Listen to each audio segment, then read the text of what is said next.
беу туған топырақ, тарлан тағдырлы боз далам, аналар рухы аруана болып боздаған, бабалар рухы шер шеменімді қозғаған, шындық тәңірдің жұмақ мекені қазалы, кіндік қанымның тамған жерді қазалы, әлдейді әлдей әз ғалам.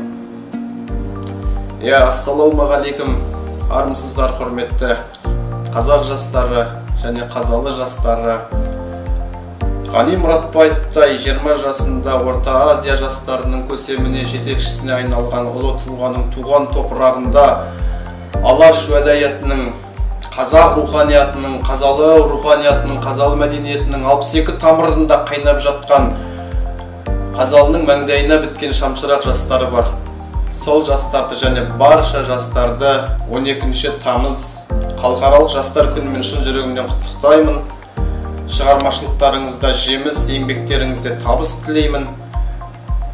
Болашақ біздің қолымызда, қоғамның негізгі қозғаушы күші де жастар. Сондықтан да ел сенімін, ел үмітін ақтауға тырысайық. Елдегі хал ахуалға байланысты, пандемияға байланысты өз деңгейінде аталып өтілмесе де, біз өз биігімізде еліміздің, ұлтымыздың болашағын жарқын ету мақсатында еңбегімізді тоқтатпаймыз. Ел аман, жұрт тыныш болсын. Мереке тағы да құтты болсын.